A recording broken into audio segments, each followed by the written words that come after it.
Hello दोस्तों आज का टॉपिक है international organization that is WTO and India. हमने प्रीवियस वीडियो में जैसे डिस्कस किया था जीएटीटी के बारे में, राइट, कि किस तरीके से इसका एस्टेब्लिशमेंट हुआ। दैट मीन्स एग्रीमेंट है, general agreement on tariff and trade, right. So basically अगर हम देखें इसके बाद और भी सारे राउंड्स हुए थे, ओके, कंट्रीज के कॉन्फ्रेंस हुए थे, नंबर ऑफ कंट्रीज के।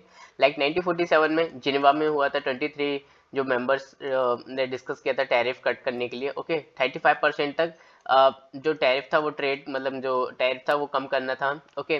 उसके बाद 1949 में एनएसी में हुआ था 13 मेंबर्स के लिए। 13 मेंबर्स ने डिसाइड किया था टैरिफ रिडक्शन, ओके।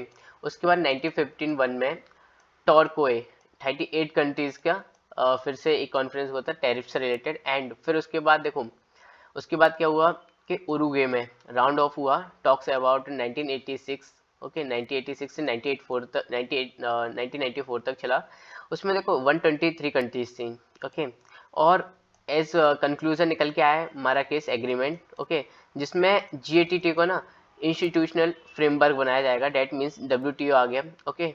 और इसका जो एस्टेब्लिशमेंट था वही 1 जनवरी, ओके, 1995 था इसके एस्टेब्लिशमेंट डेट। नाउ अगर हम देखें टैरिफ रिडक्शन होता क्या है, ओके, क्योंकि टैरिफ तो आप जैसे जानते हो ड्यूटी है ना, इम्पोर्ट ड्यूटी जो भी होता है, ओके, जो लगता है। एंड आप रिडक्शन कैसे कर सकते हो, डेट मीन्स अगर कोई कंट्री है चाहे तो वो जो हाईली जो जिस पे टैरिफ ज़्यादा लग रहा है उसको कम करे, है ना। उन गुड्स को कंट्रीज में आए और वो कम, मतलब अभी जैसे 10,000 कंज्यूम हो रहा था, मतलब 10,000 आ रहे थे, उसका 2,000 कर दे, 5,000 कर दे, ओके, या इस तरीके से करते। या फिर एज पर अगर हम देखें तो क्वांटम जो रिडक्शन है, दैट मीन्स कि जैसे उस पर 100% किसी पे टैरिफ लग रहा है तो क्या होगा उसका मतलब रिडक्स करके तो 90% या 80% उस पर टैरिफ कर दे, ओके। तो इसमें मान सकते हैं टैरिफ रिडक्शन है, ओके। तो बेसिकली ये कुछ कंसेप्ट होते हैं टैरिफ रिडक्शन के। नंबर ऑफ गुड्स कम कर सकते हैं या फिर क्वांटम रिडक्शन कम कर सकते हैं। नाउ अगर हम देखें कि डब्ल्यूटीओ रिप्लेस क्यों किया गया था जीएटीटी के थ्रू। नाउ देखो जैसे आपको मालूम है कि इंस्टीट्यूशनल जो स्ट्रक्चर है ना, वो जीएटीटी को नहीं दिया गया था, ओके। और कुछ रूलिंग्स वगैरह, रोल वगैरह होनी चाहिए, है ना, रूल्स वगैरह होनी चाहिए गाइडेंस वगैरह करने के लिए। उसके साथ साथ देखो इसमें क्या हुआ करता था कि जो बेसिकली गुड्स, सभी गुड्स अगर आप देखो तो काउंट किया जाता था, है ना। पर सर्विसेज एंड आईपीआर का क्या मतलब, इंटेलेक्चुअल प्रॉपर्टी राइट्स का क्या, राइट। तो ये सारी चीजें कवर्ड नहीं किया जाती थी जीएटीटी में। इसके बाद जो डिस्प्यूट्स, क्योंकि देखो ये एग्रीमेंट था, है ना, एग्रीमेंट के बेसिस पे अगर कोई दो कंट्रीज हैं वो उनका डिस्प्यूट्स है तो वो कैसे सॉल्व होगा, तो यहाँ पे डिस्प्यूट सेटलमेंट मैकेनिज्म भी चाहिए था। इस वजह से ना कि इस वजह से आप बोल सकते हो कि रिप्लेसमेंट करना था जीएटीटी का डब्ल्यूटीओ में, ओके, जैसे एक इंस्टीट्यूशनल फ्रेमवर्क बन सके, ओके, वहाँ पे ये सारी चीज़ें कंप्लीट हो सके, है ना, जो भी डिस्प्यूट्स वगैरह हैं।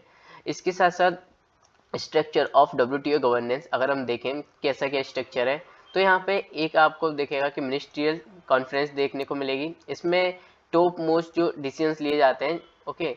एंड इसके साथ साथ जनरली 2 ईयर्स में एक बार होती है, ओके। इसके बाद है जनरल काउंसिल, ठीक है। जनरल काउंसिल डेट इज अगर हम देखें general in nature, it means कि जनरल काउंसिल बेसिकली जो नॉर्मल जो वर्क करती है, राइट, ओके। एंड यही जनरल काउंसिल ना अगर डिस्प्यूट सेटल कर रही है तो वो डिस्प्यूट सेटलमेंट बॉडी हो जाएगी, ओके, दो कंट्रीज के बीच में जो डिस्प्यूट्स हैं। अगर कोई ट्रेड पॉलिसी बनाई है और किसी की है ना ट्रेड पॉलिसीज वगैरह बनाई है तो किसी भी कंट्रीज की अगर वो रिव्यू कर रही है, ओके, तो यहाँ पे ट्रेड पॉलिसी रिव्यू बॉडी हो जाएगी, ठीक है। तो ये बेसिस ये है, एक ही व्यक्ति है और वो अगर घर के काम बन कर रहा है मतलब हाउस होल्ड फिर वर्कर हो जाएगा, वही अगर बाहर के काम कर रहा है मतलब ऑफिस में कर रहा है तो फिर वो ऑफिस मैन हो जाएगा, दैट मीन्स, ओके। तो ये एक तरीके से आप बोल सकते हो कि अलग अलग रोल है इसके, ओके, मतलब एक ही पर्सन के अलग अलग रोल हो जाते हैं। And reported to general council, देखो इसमें भी अगर जनरल काउंसिल में भी कुछ काउंसिल हैं जैसे goods council, service council and trips council. देखो गुड्स काउंसिल गुड्स की जो भी पॉलिसीज वगैरह हैं, है ना, क्या क्या चल रहा है उसमें वो लोग रिपोर्ट करेंगे जनरल काउंसिल में। सर्विस से भी रिलेटेड जो भी रिपोर्ट्स होगी रेडी करके निकालेंगे, मतलब जनरल काउंसिल में देंगे, ओके। एंड इसके साथ साथ TRIPS council, that means trade related जो intellectual trade related aspects, intellectual property rights हैं उसके रिगार्डिंग जो भी चल रहा है, डेट मीन्स डिस्प्यूट्स वगैरह है या फिर कुछ अलग पॉलिसीज वगैरह हैं तो उसके रिगार्डिंग वो लोग जनरल काउंसिल में देंगे। ओके, तो ये ऐसे रिपोर्ट्स दी जाती हैं, है ना, अलग अलग काउंसिल्स हैं हर एक की। और इसके बाद गुड काउंसिल में अगर हम देखें, गुड्स काउंसिल में क्या क्या आता है, देखो ये बेसिकली GATT है ना, general agreement tariff and trade. तो इसमें बेसिकली देखो रोल थोड़ा सा चेंज हो गया है ना, सेम ही है। देखो agriculture, market access, sanitary, phytosanitary measures, technical barriers to trade and subsidies, countervailing measures, ruling of origins, okay, anti dumping measures, import licence, okay, इसके बाद trade related investment measures and safeguard, trade facilitations, custom valuations, ये सभी कुछ इसमें आता है। Okay, अब हम एक एक करके इसके बारे में बात करते हैं। Okay, agriculture, market access, okay, sanitary, phytosanitary. Now अगर हम देखें एग्रीमेंट ऑन एग्रीकल्चर के ऊपर, तो देखो जैसे आपको मालूम है कि ये एग्रीकल्चर क्यों आया और इसके क्या क्या पर्पस है। तो रिमूव ट्रेड बैरियर से फर्स्ट, उसके बाद प्रमोट ट्रांसपेरेंट मार्केट एक्सेस है, इंटीग्रेशन ऑफ ग्लोबल मार्केट्स है। ओके, देखो बेसिकली क्या है, ये कुछ पर्पस है कि आपको ये करना है ना। और उसके बाद इसके बाद अगर हम देखें कि जो एग्रीमेंट ऑन एग्रीकल्चर है, ओके, सो इस ये 3 पिलर्स पे डिपेंडेंट है। कौन कौन से 3 पिलर्स पे? Domestic support, market access and export subsidy. Okay, इसको हम कवर करने वाले हैं। सो बेसिकली हमने क्या देखा कि एग्रीमेंट है ना, एग्रीमेंट ऑन एग्रीकल्चर, इनके पास से सबसे पहले तो जो ट्रेड बैरियर्स है, ओके, उसको रिमूव करना है। एंड इसके साथ साथ प्रमोट ट्रांसपेरेंट मार्केट एक्सेस और integration of global market. Okay, integration मतलब कि ओपन इकोनॉमी हो जाए। ओके, इन सभी के बारे में हम डिटेलली बात करेंगे, है ना। तो बेसिकली अभी आप ये देखिए, ये पर्पस है। अब आते हैं डोमेस्टिक सपोर्ट के ऊपर। डोमेस्टिक सपोर्ट मतलब बेसिकली क्या होता है कि डोमेस्टिक सपोर्ट जो गवर्नमेंट है ना, उनको डोमेस्टिक जो सब्सिडीज दे रही है। ओके, तो बेसिकली यहाँ पे एग्रीमेंट हुआ है कि ये जो डोमेस्टिक सब्सिडी दे रही है फार्मर्स को गवर्नमेंट, उसको रिड्यूस करना है, फेज आउट करना है ना, हटाना है। Okay, aggregate measurement of support. Okay, तो आप ऐसे समझ सकते हो, aggregate measurement of support. Okay, so basically अगर हम देखें AOA, इसको मैं शॉर्ट टर्म में AOA लिखूंगा। ओके, सो बेसिकली क्या है AOA, दैट इज सब्सिडीज। अब सब्सिडीज कौन कौन सी हैं? एक तो देखो सब्सिडी किसके अंदर आती है, एक तो ग्रीन बॉक्स, एक एम्बर बॉक्स और एक ब्लू बॉक्स, इसमें तीनों में सब्सिडी दी जाती है। ओके, अब देखो ग्रीन बॉक्स के बारे में अगर मैं डिस्कस करूं, तो ग्रीन बॉक्स में ऐसी सब्सिडीज आती हैं जो नॉन ट्रेड डिस्टॉर्टिंग सब्सिडीज होती हैं। दैट मीन्स कि जिनको मतलब अगर हम देखें कि सब्सिडीज जिसको दे रहे हैं, उसमें कोई ट्रेड में एज सच डिफ्लेक्शन या फिर डिस्टर्बिंग नहीं देखने को मिलता है। ओके, कि मतलब उसके अगर वो दे या ना दे, उसमें ट्रेड पे कोई लेना देना नहीं है। ठीक है, ट्रेड अब देखो यहाँ पे क्या चीज़ें आती हैं, जैसे अगर कंट्री ने कोई भी, जैसे इंडिया ने बोला है कुछ लोगों से कि आप ठीक है, आप एक काम कीजिए, ग्रीन बॉक्स में सब्सिडी डाल दीजिए उन लोगों के लिए जो लोग एग्रीकल्चर में वर्क कर रहे हैं, लाइक कुछ मशीन्स वगैरह लेके आ रहे हैं या फिर कुछ इनोवेशन कर रहे हैं जिससे हमारा प्रोडक्ट वगैरह है एग्रीकल्चर अच्छा हो सके। ठीक है, तो बेसिकली साइंस के आप बोल सकते हो, साइंस एंड टेक के फील्ड में। ओके, तो इनको सब्सिडीज दी जा रही है। तो एज सच के यहाँ पे कोई ट्रेड्स के इनमें कोई रिलेशन तो है ही नहीं। ओके, उसके बाद आता है एम्बर बॉक्स। एम्बर बॉक्स में मतलब देखो, एम्बर बॉक्स एक तरीके से आप बोल सकते हो ऑरेंज बॉक्स होता है। ओके, ओके, लाइक मीन्स के ट्रेड डिस्टॉर्टिंग सब्सिडीज, इसको बोल सकते हो कि ये ट्रेड को डिस्टर्ब करती है। ओके, ये सब्सिडीज कैसे?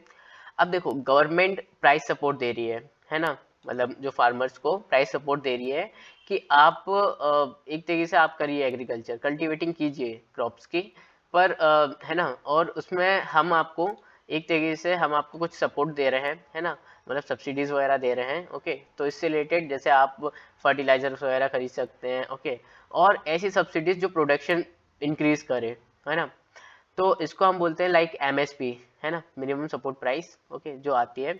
अब इसमें देखो क्या होता है कि अगर हम सब्सिडीज नहीं देंगे ना, अगर जैसे कंट्रीज वगैरह अगर सब्सिडीज नहीं देगी फार्मर को, तो क्या होगा कि जैसे बाहर की कंट्रीज हैं, है ना, उन्होंने जो भी मतलब 100 रुपये पर किलो के हिसाब से उन्होंने जो भी था वीट्स वगैरह थे, ओके, वो उन्होंने किए, मतलब उन्होंने फिर इंडिया में इंपोर्ट किया। ठीक है, इंडिया में आया वो, और फिर क्या हुआ, यहाँ पे भी अगर हमने सब्सिडीज नहीं दी है, ठीक है, तो सब्सिडी नहीं दी तो ये भी शायद 100 या 110 समथिंग कुछ हो जाएगा। ओके, अब ये भी 110 हो जाएगा और ये 100 चल रहा है। तो कुछ लोग ना क्या करेंगे कि हमारे यहाँ के ही लोग अब इसको लेने स्टार्ट कर देंगे, ठीक है। हमारे यहाँ के लोग अगर इसको स्टार्ट कर देंगे तो क्या होगा, तो ये जो हमारे यहाँ पे जो प्रोडक्शन हो रहा है वो तो फिर चलेगा ही नहीं, क्योंकि सस्ती चीज़ें और अच्छी चीज़ें देख रहे हैं, तो सस्ती और अच्छी चीज़ें देख रहे हैं तो फिर ये फिर ज़्यादा इसमें आप बोल सकते हैं इम्पोर्ट ज़्यादा होने लगेगा, इम्पोर्ट ज़्यादा होने लगेगा तो डेफिशिएट होने लगेगा। तो बेसिकली क्या है, और फिर हमारे यहाँ के जो फार्मर्स हैं, हमारा इंडिया क्यों बोला जाता है एग्रीकल्चर में, ओके, तो बेसिकली एग्रीकल्चर में उसका नाम ही है। तो क्या होता है कि एमएसपी गवर्नमेंट देती है इससे, जिससे क्या है कि प्रोडक्शन भी सही हो सके, हमारा एग्रीकल्चर में भी डोमिनेंस बना रहे, ओके, और हमारे यहाँ के लोग हमारे यहाँ की चीज़ें ही खरीदें, ठीक है। बेसिकली ब्लू बॉक्स में क्या होता है, ब्लू बॉक्स में ना काम ना करने के आपको रुपए मिलते हैं। अब कैसे, यहाँ पे इन दौरों में तो आपको काम करने के पैसे मिल रहे हैं पर इसमें तो नहीं मिल रहे।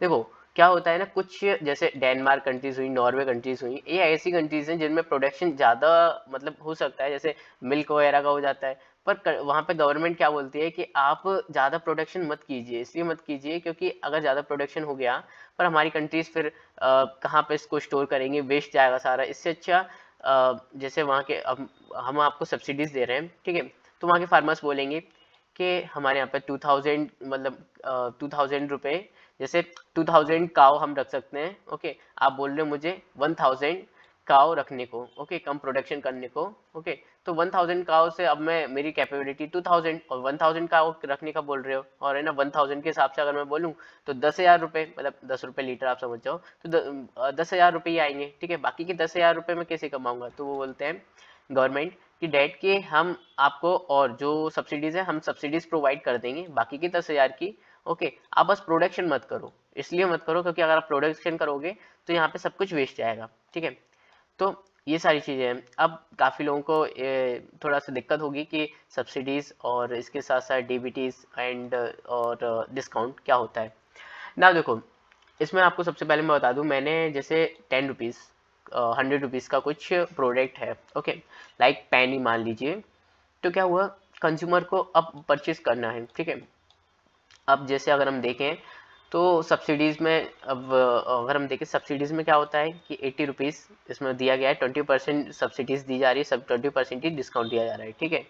तो बेसिकली क्या होगा, कंज्यूमर तो किसी से भी ले सकता है ना, चाहे आप 20% जो डिस्काउंट दिया जा रहा है उससे ले लीजिए, चाहे 20% सब्सिडी दी जा रही है उससे ले लीजिए, राइट।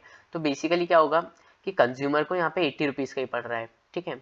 पर यहाँ पे जो प्रोड्यूसर है ना, प्रोड्यूसर, उसके लिए थोड़ा सा फ्लक्चुएटिंग वाली सिचुएशन है। डैट मीन्स अगर वो बंदा ना सब्सिडी के तौर पे अगर लेता है तो क्या होगा, उसको मिलेंगे 100 रुपये प्रोड्यूसर को, ठीक है, जिसने उसको पेन को क्रिएट किया होगा, और डिस्काउंट के तौर पे लेता है तो उसको मिलेंगे 80 रुपये, ओके, क्योंकि जो डिस्काउंट्स है ना वो बाई सेलर द्वारा दिया जा रहा है, ठीक है, और जो सब्सिडीज है ना वो दी जा रही है गवर्नमेंट द्वारा, ठीक है। तो यहाँ पे जो बाकी के जो 20 रुपये थे ना, 20 रुपये कौन पे करेगा, यहाँ पे गवर्नमेंट पे करेगी, ठीक है। तो प्रोड्यूसर को यहाँ पे 100 रुपये इसलिए मिल रहे हैं क्योंकि यहाँ पे सब्सिडी का जो रोल है वो गवर्नमेंट निभा रही है, यहाँ पे जो डिस्काउंट का रोल है वो आप बोल सकते हो कि जो सेलर है वही स्टार्टिंग कर रखा हुआ है, ओके, कि मतलब वो आपको 80 रुपये में मिलेगा, ठीक है। उसके बाद डीबीटी का कंसेप्ट आता है। डीबीटी क्या होती है, डायरेक्ट बेनिफिट ट्रांसफर। नाउ यहाँ पे क्या हुआ करता था पहले कि 1,000 रुपये का जो सिलेंडर हुआ करता था, ठीक है, तो वो आपको 700 रुपये में मिला करता था, ठीक है, 700 रुपये में दिया करते थे। अब 700 रुपये में दिया करते थे तो जैसे अब कंपनी ने 1 लाख सिलेंडर बनाए, ओके, और उसको निकाले बाजार में, ठीक है, डेट मीन्स कि दिए थे, ओके। तो कंपनी क्या करेगी, मैंने 1 लाख सिलेंडर बनाए, अब आप मुझे गवर्नमेंट से बोलेगी कि आप मुझे 1 लाख के हिसाब से आप मुझे 300 रुपये पर सिलेंडर के हिसाब से आप मुझे जो सब्सिडी है मुझे ही दे दीजिए, ठीक है। तो अब क्या हुआ कि ऐसे तो जैसे अब गवर्नमेंट को कैसे मालूम पड़ेगा कि 1 लाख सिलेंडर गए, मतलब टोटली 80,000 गए, 20,000 ब्लैक में बेच दिए, तो ऐसे इस वजह से ना हो, तो उन्होंने क्या किया कि जो बंदे हैं ना, मतलब जो जिनको सिलेंडर चाहिए वो 1,000 रुपये ही पे करेंगे, ठीक है। आप 1,000 रुपये पे कीजिए कंपनी को, कंपनी का 1,000 रुपये हो गया, ठीक है।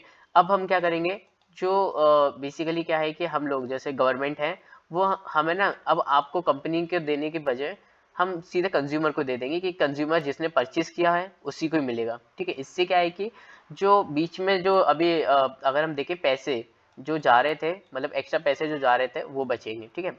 तो हमने ये कंसेप्ट देखा, और फिर गाइस अपना जो नेक्स्ट जो टॉपिक है मार्केट एक्सेस, उसको हम नेक्स्ट वीडियो से स्टार्ट करते हैं।